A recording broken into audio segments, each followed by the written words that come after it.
Hi everyone. If you wish to access the notes of this subject, then do visit our website. The notes are available over there, and the link for the website is given in the description below. Also, if you wish to join our community groups, then the link for the same is provided on the website. Do click on the link and join our WhatsApp groups for the regular updates. So, yeah, let's go. Hello यार। तो अब इस video में देखो हम ये unit 2 start करने वाले हैं। ठीक है। तो पहले सिलेबस देखते हैं यूनिट 2 का। यूनिट 2 के यार दो ही टॉपिक आते हैं थे, system modelling in terms of differential equation and transient response, series and parallel circuit for impulse step ramp sinusoidal exponential signal और classical method and using Laplace transform. ठीक है। यार देखो, इस यूनिट से ना दो ही टाइप के क्वेश्चन बनते हैं। फर्स्ट इज क्लासिकल मेथड से तुम्हारा आरएल सर्किट या आरएलसी सर्किट को सॉल्व कर दो, या फिर उसी को लैप्लास से सॉल्व कर दो। फर्स्ट जो इसकी थ्योरी पूछी जाती है कि यार ट्रांजिएंट रिस्पांस क्या होता है। सबसे पहले इसकी बात कर लेते हैं। ट्रांजिएंट रिस्पांस का यार अगर मैं तुम्हें एक एग्जांपल देके बोलना चाहूँ ना, तो भाई देखो, हमारा फैन ऑन होता है तो इनिशियल स्टेज पे ऑन होता है, तो वो जो इनिशियल स्टेज होती है उसकी जिस पे वो पहले से होता है, उसके बाद वो मूव हुआ तो उसकी ट्रांजेक्टरी में चेंज आया। That's why is known as transient response. कि अगर मैं, इसीलिए तुमने क्वेश्चन में कई जगह देखोगे कि आई जीरो प्लस, आई जीरो माइनस, आई इंफिनिटी की बात हो रही है। ठीक है। तो आई जीरो प्लस होता है, अगर मैं फैन के एग्जाम्पल में बोलूँ तो आई जीरो प्लस तुम कहोगे कि तुम्हारी अभी स्टार्ट हुई है। ठीक है। अब ये स्टार्ट होगी और आई इंफिनिटी पे जाने के बाद एक टाइम आया जब ये बंद होगी, तो इसकी लास्ट कंडीशन क्या होगी? आई जीरो माइनस, जब ये एंड हो चुके। ठीक है। अब यार हमने यूनिट 1 में लैप्लास इक्वेशन की बात करी थी। अब यूनिट 2 में ना मैं सर्किट प्रॉब्लम सॉल्व करवाने से पहले ना तुमसे कुछ एक्सरसाइज है जो सॉल्व कराना चाहता हूँ। दैट इज, एक चीज याद रखो यार, ये एक फॉर्मूला लिख रहा हूँ, इसको याद भी कराऊंगा और लिखना कैसे जाते हैं वो भी बताऊंगा। दो एक सेकंड, क्वेश्चन भी पढ़ के रखना।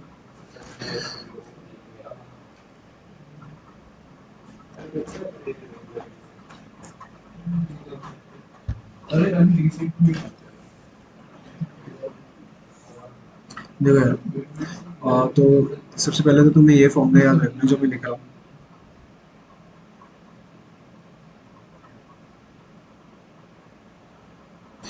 Zero minus x dash zero और Y dash is equal to S X S minus x zero, Y is equal to X S. ठीक, ये फॉर्मूला याद रखना है। और ये भी अगर किसी को पता ना हो कि वाई डबल डैश का मतलब है डी डबल इंटीग्रेशन की बात करने जा रही है, सिंगल डैश का मतलब है कि सिंगल इंटीग्रेशन की बात करी जा रही है, एंड वाई का मतलब है कि सिर्फ एक फंक्शन की बात करी जा रही है। ठीक है। तो देखिए उस क्वेश्चन देख लेते हैं, तब तुम्हें इसकी नीड भी समझ आएगी और ये भी समझ आएगा कि करा भी जा रहा है। यहाँ से देखो, मान लो कि तुम्हें कोई सेकंड ऑर्डर, हाँ, अब ये भी चीज़ है यार, इसमें एक चीज़ ध्यान रखना कि RLC circuit and RC circuit first order second order क्या होता है। तो यार बेसिकली हम जो इस इक्वेशन में बात करते हैं स्टोरिंग डिवाइसेस की, और अगर आरएलसी सर्किट है तो दो स्टोरिंग डिवाइसेस, इससे जो तुम्हारी डिफरेंशियल इक्वेशन बनेगी वो सेकंड ऑर्डर की बनेगी। ठीक है। आरसी सर्किट मतलब एक स्टोरिंग डिवाइसेस, और मतलब जो तुम्हारी डिफरेंशियल इक्वेशन बनेगी वो फर्स्ट ऑर्डर की बनेगी। ठीक है। और अब आगे देखते हैं, ये वाला क्वेश्चन एक क्वेश्चन करके कोशिश करते हैं इस चीज को सॉल्व करने की और इसको कैसे अप्लाई करोगे तुम। तो मानो कि यार तुम्हारे पास क्वेश्चन नंबर 1 है, D X square X upon D T square plus 7 D X by D T plus 12 X T is equal to 0, और तुम्हें वैल्यू दे रखी है एक्स जीरो पे 2 है एंड एक्स डैश जीरो पे इसकी वैल्यू है, एक सेकंड, 4। ठीक है। अब तुम्हें इस क्वेश्चन को सॉल्व करना, तो सबसे पहले तो ये पिछले वाले पेज पे आओ, फॉर्मूले पे जाओ। क्या कह रखा था कि डबल इंटीग्रेशन है तो उसको ऐसे तोड़ते हैं, लैप्लास में कन्वर्ट करते टाइम। तो ऑल ओवर लैप्लास लोगे तुम इस पूरे फंक्शन का, जो भी है 7dx dt प्लस 12x। अब बात ये है कि देखो, इसको पूरा तोड़ने से पहले ना अलग अलग करके देखना। जैसे D x D square X upon में डी टी स्क्वायर को तुम लिख सकते हो, पीछे वाले पेज पे दोबारा फॉर्मूला लिखो, s dash x minus s small x zero, फिर x dash zero.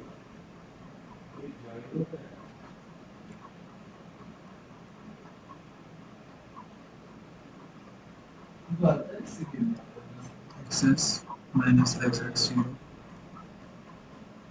Minus x dash zero plus 7dx है, dx बाई dt है, तो 7 मल्टीप्लाई कर दो और dx बाई dt को सॉल्व करोगे तो लैप्लास आएगा S X S minus x zero. ऐसे सॉल्व करते चलेंगे।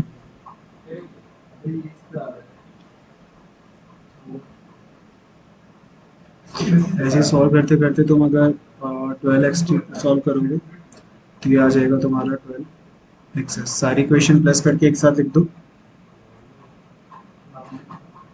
X square x S minus S x के power x x zero minus x dash zero plus 7 x S minus x zero plus 12 x s. इसको पूरा solve कर लें, s x square minus S x square minus x dash zero plus 7 x S minus x zero plus 12 x s. अब यार दो चीज़ें हैं, तो एस को कॉमन निकाल लो, उसके बाद इक्वेशन में प्लॉट कर दो, या तो फिर यहाँ पे सबसे क्वेश्चन में जो तुम्हें वैल्यू दे रखी थी कि एक्स जीरो की वैल्यू 2 है, एक्स डैश जीरो की 4 है, तो इनकी वैल्यूज पुट कर दो। तो इसकी वैल्यूज अगर मैं पुट करूँगा तो मेरे पास आ जाएगा ऐसे square X s minus S X zero की वैल्यू है तुम्हारी 2 और एक्स डैश जीरो की 4 into 2 minus x zero 4 plus 7 X s minus x zero की वैल्यू 2 प्लस 12 एक्सेस। इसके बाद इसको सिंप्लीफाई करके लिखो, एस को एक साइड में, एस वाले को एक साइड में ले जाके और एक्सेस को एक तरफ में कॉमन निकाल लो, और लास्ट में तुम्हारी इक्वेशन बन के आएगी कुछ इस तरीके की, X s is equal to 2 S plus 5 S plus 3 S plus 6। अब यार हमने बचपन में पार्शियल इंटीग्रेशन पढ़ी थी, जिसमें हम करते थे कि अगर ये मल्टीप्लाई में हो जाए तो इसको कैसे तोड़ा जाता है, कुछ इस तरीके से। बचपन यानी हाँ यार 12th क्लास बचपन में होता है, ठीक है। तो इसको हम ऐसे तोड़ेंगे, ए प्लस बी, और ए और बी की वैल्यू निकालने का देखो सबसे आसान तरीका बताता हूँ। जैसे एस प्लस 3 है, तो नीचे वाले डिनोमिनेटर को, अगर तुम्हें ए की वैल्यू निकालनी है 4a, आसान तरीका होता है कि नीचे वाले डिनोमिनेटर को 0 कर दो, इसकी वैल्यू कितनी आ रही है -3। अब ये सेम टू सेम -3 ऊपर वाले डिनोमिनेटर में पुट कर दो, 2s प्लस 5 में माइनस एस की वैल्यू -3 पुट करो तो आ जाएगा 2 -3 प्लस 5, 2 इंटू 2, तो ए की वैल्यू आ गई तुम्हारी 4। ठीक है। ऐसे बी की वैल्यू निकालने के लिए for the value of B तुम क्या करोगे, एस प्लस 4 को 0 पुट कर, 0 के इक्वल पुट कर दो, एस की value -4, same to same value denominator में रिप्लेस कर दो 2, तो बी की वैल्यू आ गई 2। तो अब जो तुम्हारी इक्वेशन है, तुम्हारी इक्वेशन बन गई 4 अपॉन में S plus 3, 4 upon S plus 3 plus, sorry यहाँ पे -1 आएगा, -1 इंटू 2 इज इक्वल टू -2। तो प्लस यहाँ पे b की वैल्यू -2 अपॉन में s प्लस 4। तो इक्वेशन बन गई 4 अपॉन में s प्लस 3 -2 अपॉन में s प्लस 4। ठीक है। और अब इसलिए आगे तुम्हारी लैपलास इक्वेशन, और इसका तो मैं अगर रिवर्स लैपलास इन्वर्स निकालूंगा तो वही है, जैसे कि अगर मैं ये e की पावर -80 यानी e की पावर -3t हो तो उसको ऐसे लिखता हूँ। तो सेम टू सेम अगर 1 अपॉन में s प्लस 3 हो तो उसका मैं इन्वर्स भी लिख सकता हूँ। जैसे अगर मैं पिछले वाले एग्जाम्पल में देखूँ,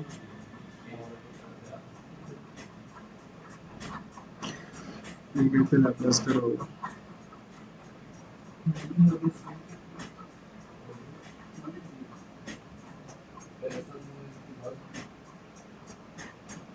हाँ देखो यहाँ पे अगर लैपलास किया जाता था तो हम इसको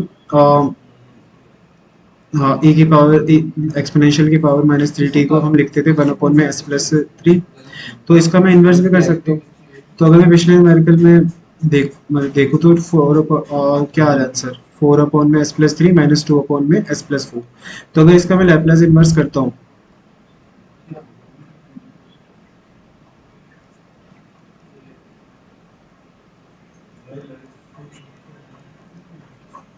तो इसका लैपलास इन्वर्स मेरे पास आ जाएगा 4, तो चलो मल्टीप्लाई हो गया 1 अपॉन में s प्लस 3, तुम्हारा लैपलास इन्वर्स में आ जाएगा e अपॉन e की पावर -3t।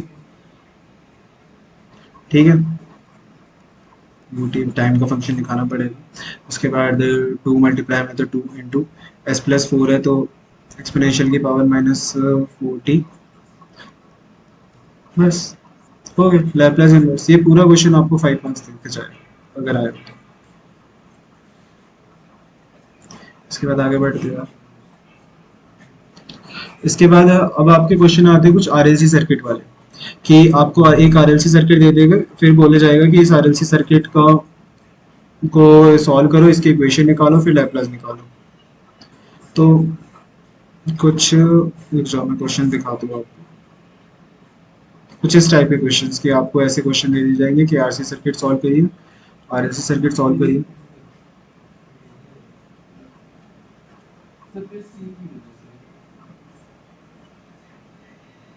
ऐसे क्वेश्चंस। ठीक है, पढ़ लीजिए इसको एक बार। ऐसे आपको आरएलसी सर्किट दिया जाएगा तो इसको, इस क्वेश्चन को सॉल्व करने के लिए आपको कुछ चीजें जानना आवश्यक है। कि सबसे पहले तो यार हमने लास्ट ईयर में पढ़ा था KCL and KVL, Kirchhoff's voltage law and Kirchhoff's current law. Kirchhoff's current law क्या कहता है कि मान लो कि एक पर्टिकुलर पॉइंट है,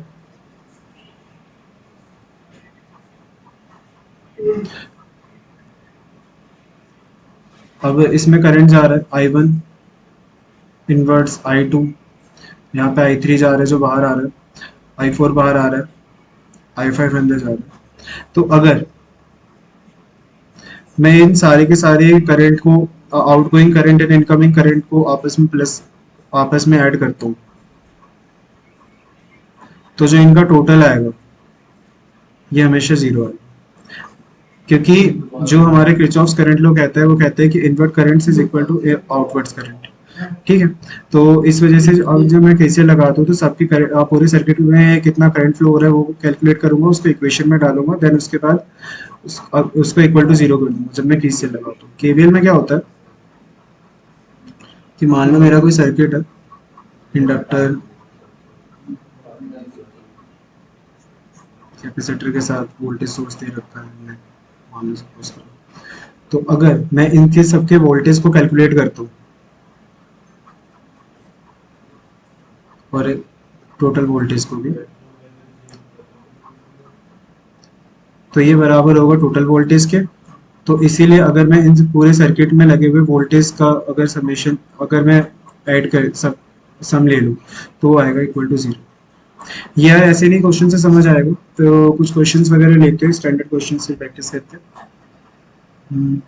इससे पहले एक चीज़ याद रखना कि अगर मैं किसी रजिस्टर में बात कर रहा हूँ वोल्टेज की, तो V is equal to I R, तो होगा R इंटू आई टी। अगर मैं किसी इंडक्टर में बात कर रहा हूँ तो वो होगा L D I by D T. अगर वही चीज कैपेसिटर में हो रही है तो होगा 1/c। ठीक है।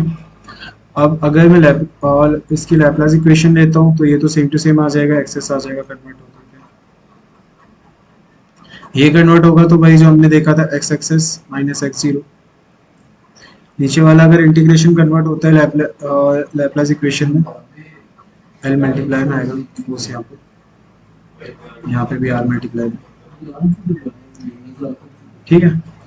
और अगर इसको कन्वर्ट करूँ मैं किसी इंटीग्रेशन वाले पार्ट को तो 1/4 में से इंटीग्रेशन वाला पार्ट ऐसे कन्वर्ट लैपलास में। ठीक है। इस चीज को याद करके रखिएगा।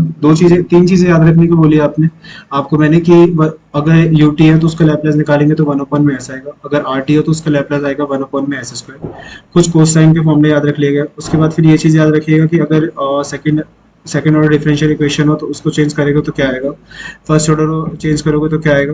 फिर उसके बाद आपको ये याद रखना है कि रजिस्टर में जो तुम्हारा वोल्टेज होता है वो होता है रजिस्टर के केस में आर आई टी, इंडक्टर के केस में L D I by D T, conductor के उसके कैपेसिटर के केस में 1/में सी इंटीग्रेशन आई टी। उसके बाद इनका लैपलास निकाल याद कर लेना कि अगर इसका लैपलास निकालूंगा मैं तो ये निकलेगा। एक क्वेश्चन देखते हैं, उस क्वेश्चन के साथ आगे बढ़ेंगे। ये क्वेश्चन पढ़ो यार। The switch S is moved from the position 1 to position 2 at t equal to 0 when a 5-volt DC is impressed to the RL circuit. At what time does the voltage across the inductor become half of the voltage impulse?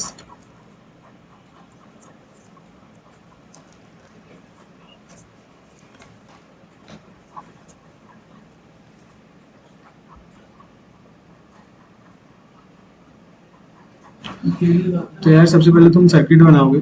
ठीक है, circuit वैसे उसके बाद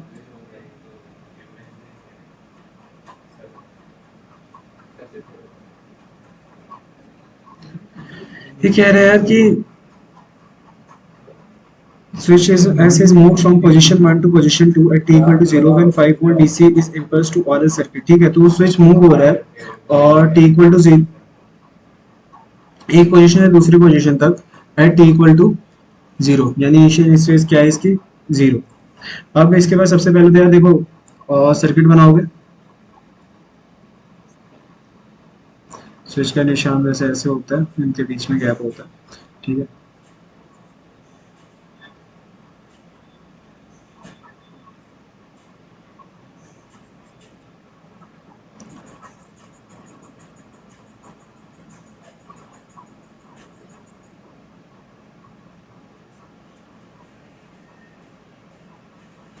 दोनों लूपों में KVL दोनों में KVL लगाओगे दोनों सर्किट में।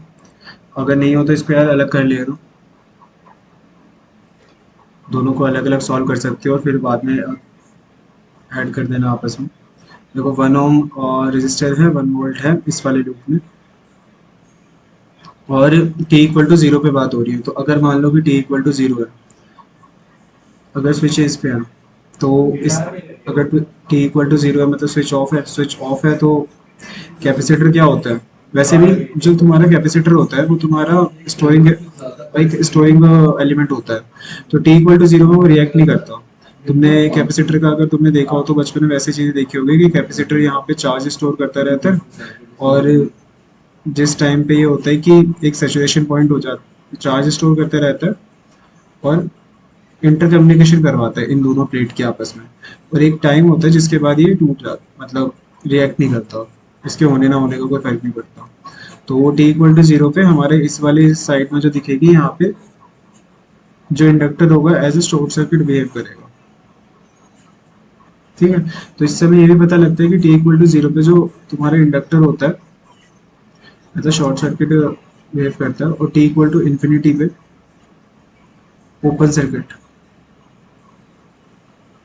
ठीक है, जैसे हमने बताया कि ये क्या करता है, इनके दोनों के प्लेट्स के बीच में कम्युनिकेशन बनाता है और एक पर्टिकुलर पॉइंट के बाद में ये आप ब्रेक हो जाता है मतलब यहाँ से। तो इसीलिए हमने कहा कि टी इक्वल टू जीरो पे शॉर्ट सर्किट की तरह बिहेव करता है, and T equal to infinity पे इंडक्टर जो होता है मेरा ओपन सर्किट की तरह बिहेव करता है। तो टी इक्वल टू जीरो की बात हो रही है, तो यहाँ पे ये शॉर्ट सर्किट की तरह बिहेव करेगा। ठीक है, तो मतलब इससे जो करंट सप्लाई हो रहा है हमारा 1 एम्पियर का हो रहा है, यानी आई नॉट मान लो इसको। अब इस वाले लूप को सॉल्व करेंगे।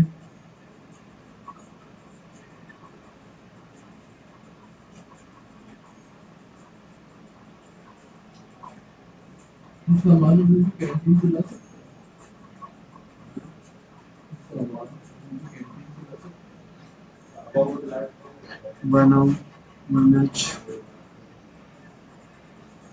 5 फीट, मान लो कुछ भी करंट दे रखा है, इसमें तुमने लगाया केवीएल पूरे लूप में, तो आ जाएगा तुम्हारा 5 यूटी आर आई टी। तो आर की वैल्यू बने L D I by D t. अब देखो इसका भी तुम्हें पता होगा कि नेगेटिव से पॉजिटिव जाएंगे तो तुम्हारा, अगर नेगेटिव से पॉजिटिव पॉजिटिव जा रहा है तुम्हारे एलिमेंट लूप के अंदर, तो आएगा पॉजिटिव साइन। अगर टुवर्ड्स पॉजिटिव टू नेगेटिव जा रहा है तो आएगा नेगेटिव साइन। ठीक है, minus L D I by D T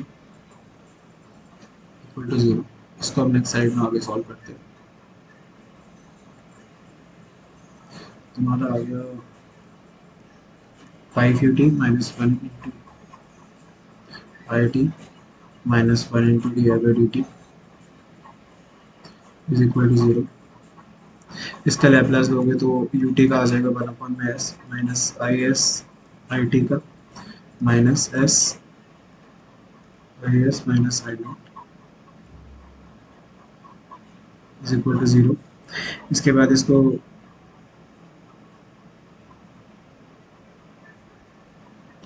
क्योंकि हमने इसमें ये वाले इक्वेशन का जो आंसर आया था वो भी प्लस किया। ठीक है,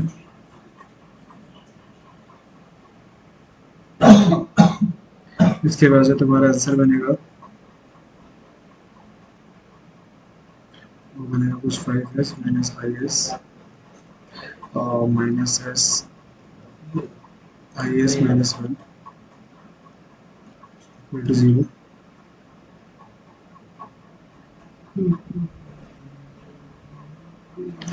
और इसके बाद हम इसको फर्दर सॉल्व करेंगे। तो मतलब ऐसे कि आई वाले को यहाँ पे कॉमन ले लिया, एस वाले को इधर इस तरफ में कॉमन ले लिया, तो लास्ट में जाकर के हमारी इक्वेशन आता है I S is equal to S plus 5 S. ठीक है, तो इसको मैं ऊपर नीचे कुछ इस टाइप का इक्वेशन आता है हमारा S plus 5 S into S plus. इस इक्वेशन को सॉल्व करना हो जाएगा, नहीं होता तो यहाँ पे हमने डिटेल सॉल्यूशन मेंशन कर रखा है नीचे। ठीक है, इसके बाद इसको इसमें पार्शियल इंटीग्रेशन यूज करेंगे, इसे a अपॉन में s प्लस बी अपॉन में s प्लस 1 था। इसके बाद a और b की वैल्यू निकालने का तरीका आपको लास्ट टाइम मतलब इससे पहले बताया।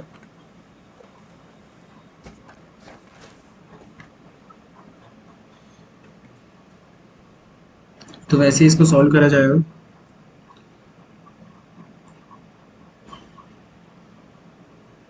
सेम टू सेम वैसे ही सॉल्व करा।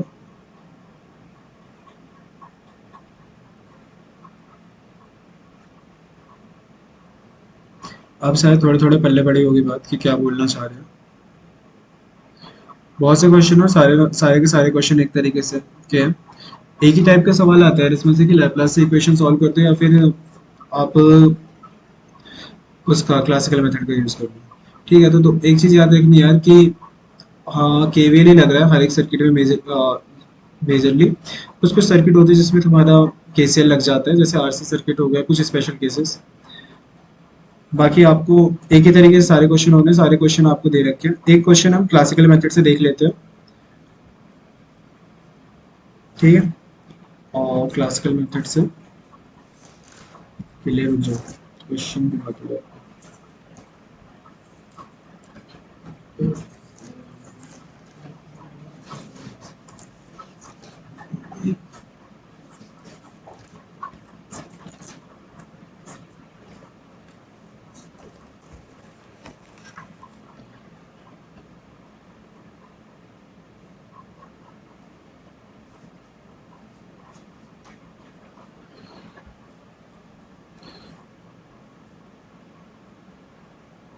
ठीक है। तो यार देखो क्लासिकल मेथड में क्या होता है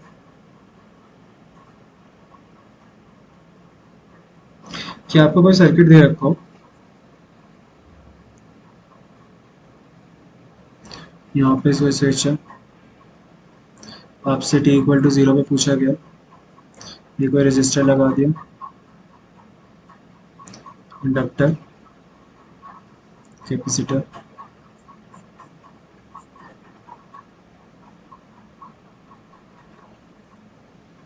ठीक है। इसमें करंट फ्लो हो रहा है तुम्हारा IT का, यहाँ पे L तुम्हारा इंडक्टर हो गया। तुमने इसमें लगाई KVL इस सर्किट में, क्लासिकल मेथड बता रहा हूँ मैं जहाँ पे तुम लैपलास यूज नहीं करते, ठीक है। तो ये वी इस वाले वोल्टेज सोर्स को तुमने वी एस से डिनोट कर दिया। V S is equal to क्या होगा, रेजिस्टर, इंडक्टर, कैपेसिटर, ठीक है। ये चीज़ तुम्हें याद करके रखनी है। केवीएल यही होता है, हर जगह लग रहा होगा ये तुम्हारे इक्वेशन में। और अगर मतलब मान लो तुम एग्जाम में ना कभी अटक जाते हो, तुमने कोई क्वेश्चन देखा, तुम्हें स्ट्राइक नहीं हो रहा कि कैसे सॉल्व होगा, तो इसमें एटलीस्ट केवीएल लगा के आ जाओ। आईपी के एग्जाम के लिए बोल रहा हूँ, थियोरेटिकल पेपर में एटलीस्ट केवीएल लगा के आ जाओ। लैपलास दिखता है कि कहीं तुम्हारा थोड़ा बहुत भी क्लिक करता है, इसका लैपलास कैसे निकलेगा, तो वो निकाल के आ जाओ। फिर उस सर्किट का इन्वर्स निकाल के आ जाओ जब तुम लैपलास से कर रहे हो। और अगर क्लासिकल मेथड से करना स्पेसिफिक हो तो एटलीस्ट केवीएल निकाल के आ जाओ उस चीज़ का, उस सर्किट का। इससे क्या होता है यार कि तुम्हें अगर 5 नंबर का क्वेश्चन है तो 2-2.5 नंबर ऐसे ही मिल जाते हैं।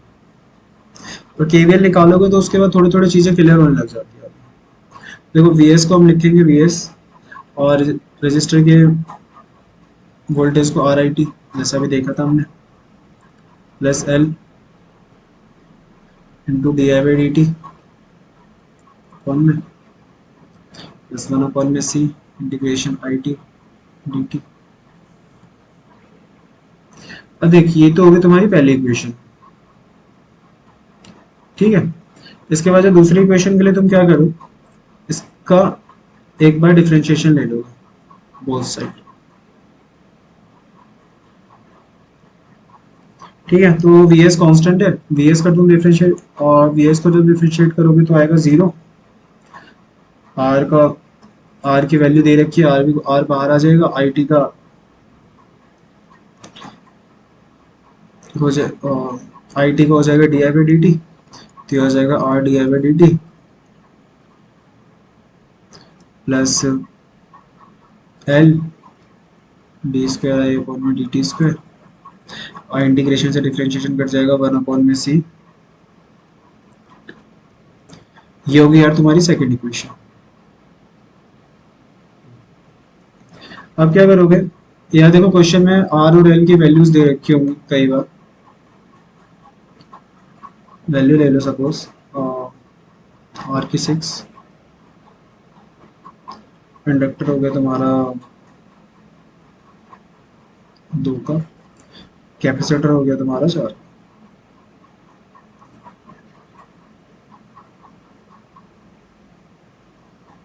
ठीक है।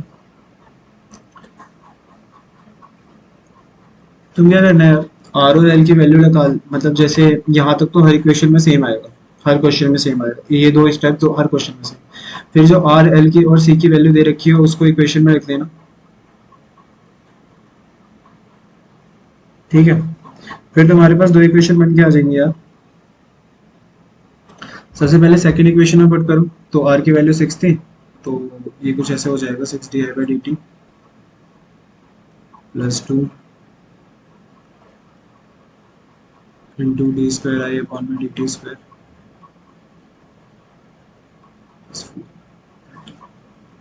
कुछ नहीं किया यार,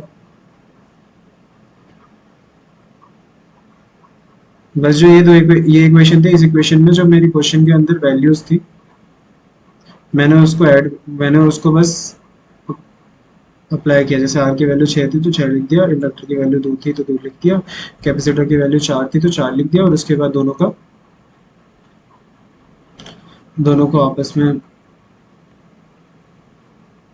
वैल्यू डाल करके इक्वेशन को सिंप्लीफाई कर दो, बस इतना। नहीं समझ आता तो हमारे नोट्स में एक एक स्टेप करके मेंशन कर रखा है, ठीक है। अब जैसे कि D I by D T था, इसको हमने डी मान लिया, बस इक्वेशन सॉल्व करने के लिए, ताकि मेरे पास एक क्वाड्रिलेटरल इक्वेशन आ जाए जिसको मैं इजीली सॉल्व कर सकूँ जैसे। तो अगर D I by D T को मैं डी मानता हूँ तो यहाँ पे मेरी वैल्यू हो जाएगा 60, 2 × 2d² प्लस 4, क्योंकि आई टी कॉन्स्टेंट है। ठीक है,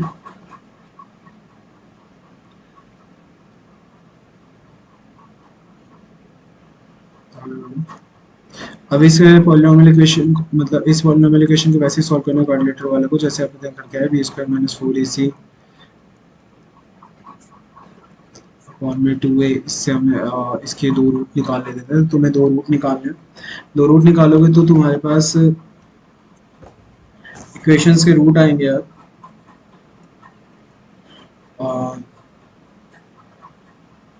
1 और 2, डी की वैल्यू आएगी, इसको तुम्हें यहाँ पुट करना है। ये इक्वेशन तुम्हें याद रखनी पड़ेगी, I S equal to k1 e की power minus p1t plus k2 e की पावर माइनस p2t। अब ये तो हो गया तुम्हारा आई एस, मतलब करंट की इक्वेशन तक आ गई। अब तुम्हें अगर आई जीरो तुमसे पूछा जाए तो तुम यहाँ पे जीरो डाल दो, और यहाँ पे P1 और P2 की वैल्यू, जैसे हमारी 1 और 2 आई तो यहाँ पे 1 डाल दो, यहाँ पे 2 डाल दो। तुमने करंट की इक्वेशन बता दी भाई कि इनवर्स निकालने के बाद करंट की जो इक्वेशन आएगी वो ये आएगी। अब अगर तुम्हारा क्वेश्चन थोड़ा सा और डिमांड करता है कि भाई मेरे को आई जीरो प्लस पे ही नहीं, मेरे को तुम इस पे ही बता के बताओ, और मेरे को इस पे भी बताओ भाई,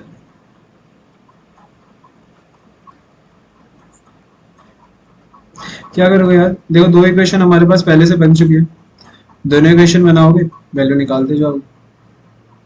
जैसे अगर मैं आई जीरो प्लस की बात करूँ तो अपन ने अभी क्या पढ़ा कि जब उसके कैपेसिटर के बारे में पढ़ रहे थे कि आई इक्वल टू जीरो पे जो मेरा कैपेसिटर होगा इनिशियल स्टेज पे कैसा वर्क करेगा, शॉर्ट सर्किट का। तो उस सर्किट में भी अगर मैं बात करूँ तो उस सर्किट में आऊँ यहाँ पे क्वेश्चन पे,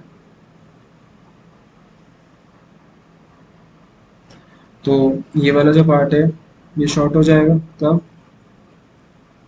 इस वाले केस पे। तो मेरे पास आ जाएगा इक्वेशन का L D I by D T plus R R zero. तो शॉर्ट ही हो गया तो पूरा का पूरा इक्वेशन जीरो हो गया।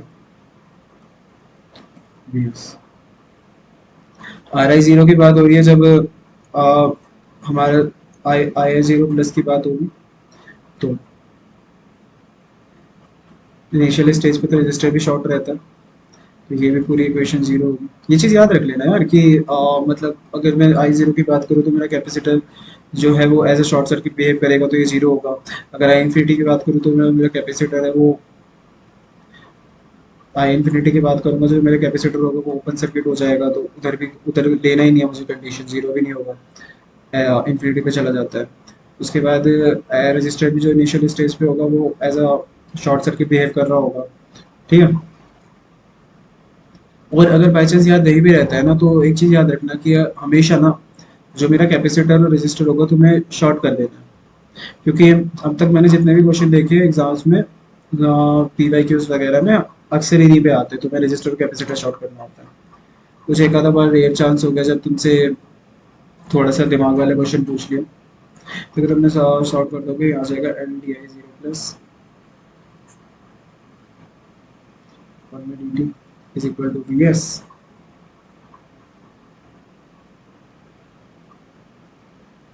जीरो प्लस अपॉन में d t is equal to b s upon में एल। वैल्यू पुट करते दोनों की, जो आए वो तुम्हारा आंसर है। ऐसे ही तुम्हारे पास d I by D t आ गया, तुम्हारे पास आई जीरो प्लस भी आ ही गया। तो अब तुम ये भी निकाल सकते हो, जो सेकंड इक्वेशन थी उसमें पुट कर दो सारी वैल्यूज को।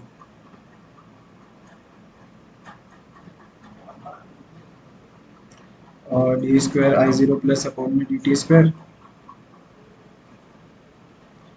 Plus 3 into d i zero plus form में डी टी।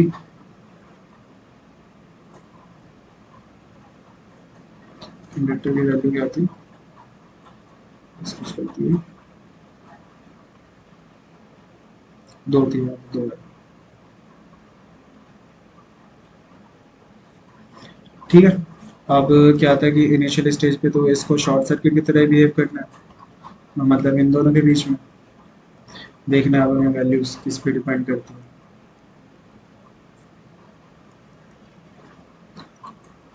यहाँ पे मान लो 2, ये इधर जाएगा तो मतलब D i zero plus upon D T square की वैल्यू आ गई। अब अगर कोई आपसे पूछे कि ये भी हो गया, अब मेरे को आई टी की पर्टिकुलर आई टी की वैल्यू बता दो कि क्या होगा। ये जो यहाँ पे मेरे आई एस के K1 और K2 बने ना, अब मैं किसी ने बोल दिया कि इससे भी फर्दर सॉल्व करना है, अगर तुम्हारे पास क्वेश्चन आ गया 7-8 नंबर का तो तुम्हें इससे भी फर्दर सॉल्व करके बताना पड़ेगा कि लास्ट रिजल्ट क्या आएगा आई एस के इक्वेशन का।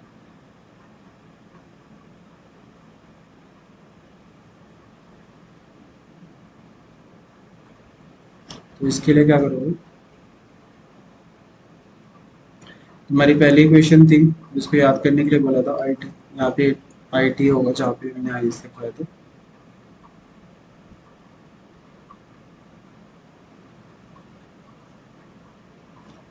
आई T is equal to K1 E की power minus P1 T plus K2 E की पावर माइनस P2 टी।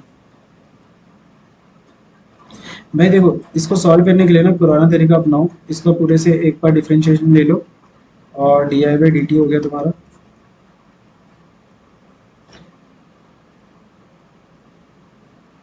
इसको क्या लिख दोगे तुम, माइनस K1 e की power minus T minus 2K2, क्योंकि देखो उधर जो इसके जो जीरोस थे वो आए थे हमारे 1 और 2, तो वही हमारी P1 और P2 की वैल्यू होती है, तो यहाँ पे आ जाएगा माइनस K2 e की पावर माइनस 2T। दो इक्वेशंस आ गई। अब देखो जो मेरी D I by D T की वैल्यू थी वो भी मैं निकाल चुका, 1 थी, तो एक इक्वेशन मेरी ये बन जाएगी।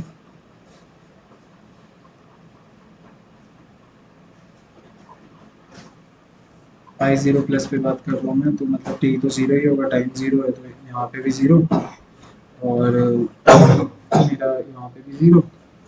तो किसी भी चीज़ की पावर जीरो होती है तो वैल्यू क्या होती है, कि पावर जीरो की वैल्यू क्या होगी, हमेशा 1। तो इसीलिए मेरे पास एक इक्वेशन आ गई कि 1 is equal to K1 minus 2K2। और ऐसे ही आई टी वाले पे निकाल लो, K1 या तो इधर से इसकी डबल डिफरेंशिएशन निकाल लो और D square I T upon में डी टी स्क्वायर की वैल्यू पुट करो, फिर K1 K2 की दो इक्वेशन आ जाएगी और उसके बाद उसका प्लॉट करके उसका आंसर आ जाएगा। ठीक है, जैसे अगली इक्वेशन आ जाएगी तुम्हारी इस टाइप से, कुछ दो इक्वेशन आ जाएगी, दोनों की वैल्यू पुट करने के बाद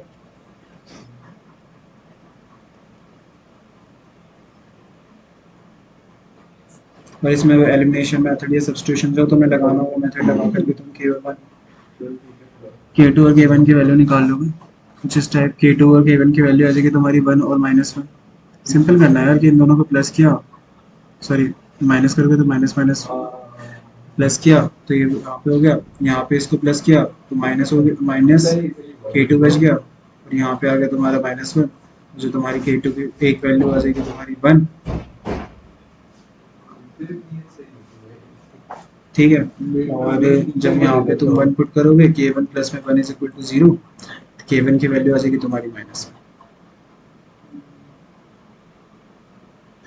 तो इस हिसाब से तुम्हारी K2 और K2 की वैल्यू आ गई तुम्हारी 1 और K1 की वैल्यू आ गई तुम्हारी -1। बस ये जो तुम्हारा आंसर निकला इसको तुम इस वाली इक्वेशन में पुट कर दोगे, जो तुम्हारी ये इक्वेशन थी K1 ठीक और प्लस K2 e की पावर -2T, इस वाली इक्वेशन में K1 और K2 की वैल्यू पुट कर दोगे तुम, तो K1 की थी तुम्हारी -1, तो तुम्हारी वैल्यू आ जाएगी -e⁻⁻t, प्लस में K2 की थी तुम्हारी 1, तो इसकी पावर आ जाएगी e⁻²t।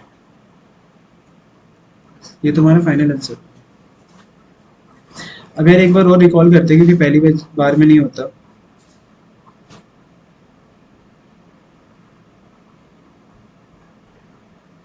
दोबारा से क्लासिकल मेथड।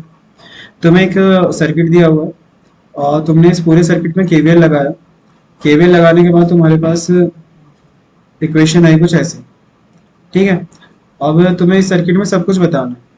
I0 प्लस पे वैल्यू बतानी है, di0 प्लस बाई dt पे बतानी है, d2i अपॉन में dt स्क्वायर पे बतानी है वैल्यू, ठीक है। इसके लिए तुमने क्या किया भाई, सबसे पहले केवीएल लगाया। केवीएल लगाने के बाद तुम्हारे पास ये इक्वेशन आई, इक्वेशन नंबर 1, ये पहला स्टेप है। इस इक्वेशन का डिफरेंशिएशन ले लिया, एक सेकंड इक्वेशन आ गई, इक्वेशन नंबर 2, ये सेकंड स्टेप है।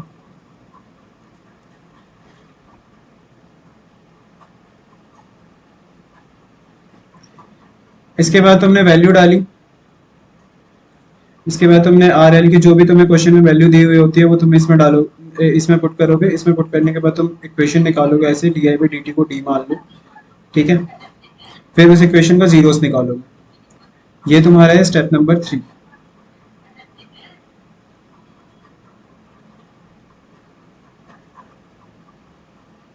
अगले स्टेप में तुम्हारे पास ये इक्वेशन है, इस वाले इक्वेशन में तुम सिंपली जीरो को पुट कर दोगे, या तो अगर इधर ना भी करो तो लास्ट में करना पड़ेगा। तो जो जो तुम्हारे जीरोस आए उसको तुम P1 और P2 की जगह पे पुट कर दोगे। ये होगा तुम्हारे स्टेप नंबर 4, और यहाँ से अब तुम वैल्यूज निकालना चालू करोगे। सबसे पहले I0 प्लस पे, जहाँ पे तुम रेजिस्टर और कैपेसिटर को अगर I0 प्लस पे पूछ रहे थे तुम इसको शॉर्ट कर दोगे। ये हो गया तुम्हारे स्टेप नंबर 5। अब जैसे जैसे तुम्हारी वैल्यूज पूछ रखी हो वैसे वैसे सॉल्व करते जाओगे। जैसे पहली इक्वेशन से तुमने एक वैल्यू निकाल ली, उसके बाद उस दो वैल्यूज को अगले में डालोगे सेकंड इक्वेशन में, सेकंड इक्वेशन से अगली वैल्यू आ गई, फिर थर्ड इक्वेशन से अगली आ गई, ठीक है। अब अगर तुमसे पूरा वैल्यू पूछी गई हो कि आई टी पे इक्वेशन बताओ क्या बन रही है, तो तुम क्या करोगे, ये वाली जो तुम्हारी पिछली इक्वेशन थी आई टी K1 e⁻⁻P1t, जिसके तुमने जीरोस निकाले थे, तुम इस इक्वेशन को एक बार डिफरेंशिएशन करोगे और फिर D I by D T की वैल्यू पुट कर दोगे उसकी जगह पे। ई आई इक्वल टू 0 पे निकाल रहे हो तो हमेशा ये की पावर जब 0 जाएगी तो वैल्यू बन जाएगी, तो पहली इक्वेशन ऐसे आ जाएगी। दूसरी इक्वेशन निकालने के लिए तुम इसी का डबल डिफरेंशिएशन करोगे, डबल डिफरेंशिएशन करोगे और उसके बाद उसमें वैल्यूज पुट कर दोगे जो तुम्हारी अब तक आई है। दो इक्वेशन आ गई, एलिमिनेशन मेथड लगाया है या सब्स्टिट्यूशन, जो तुम सुटेबल हो जिसमें, दोनों की वैल्यूज निकालोगे K1 और K2 की, और उसको लास्ट में इक्वेशन में पुट कर दोगे। बस ये क्वेश्चन यार कई बार 8 से 9 नंबर तक में भी पूछा गया है जब सिग्नल सिस्टम सब्जेक्ट था ये। तो प्लीज यार क्लासिकल मेथड करके जाना, क्योंकि अगर बड़ा क्वेश्चन बनेगा तो ये बनेगा, जैसे मान लो कि कभी तुम लैप्लास नहीं निकाल पाते, किसी चीज का भूल जाते हो, तो उसमें तो फिर भी कटने का चांसेस है। बट अगर क्लासिकल मेथड्स के ये स्टेप है, बस क्या चेंज होता है, इंडक्टर की वैल्यू चेंज हो जाएगी, रजिस्टर की वैल्यू चेंज हो जाएगी, बाकी सारे मेथड सेम। और अगर तकरीबन मान लो कोई एक ट्रिक होगी तो ज़्यादा ज़्यादा 1 नंबर की होगी, तो अगर 7 नंबर का क्वेश्चन है तो मैं 5 to 6 मार्क बहुत ईजिली स्कोर कर सकते हो। तो इसी के साथ यार सेकंड यूनिट खत्म होती है। थैंक्स यार।